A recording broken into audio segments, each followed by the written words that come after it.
Hi guys! Welcome to our mini vlog. Today is Friday. Ayan nga at papasok na mga kiddos. Nakita pa namin si Kamba. At eto may biglaan tayong busita. Ayan, after ko nga maglaba, sabi ko makikisabay ako kay Marcy Tess. After naman namin maghatid ng lunch, eto at papunta kami sa kainan. Nagkayayaan ang bonggang-bongga. At nandito nga na nga tayo sa Republic Sizzling Paris Zone. Titikman natin ang kanilang mga pagkain. Meron tayong chicken fillet, chicken teriyaki. Ayan, para sa dalawang maganda. At eto si Inay, busy-busy, tsaka si Marcy ko, o, diba? Nahihiya pa yarn.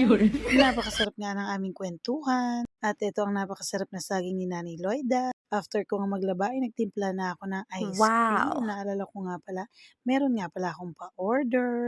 At ayan naman ang aming rep. Thank you for watching guys. Ingat kayo palagi. God bless you all. Good night!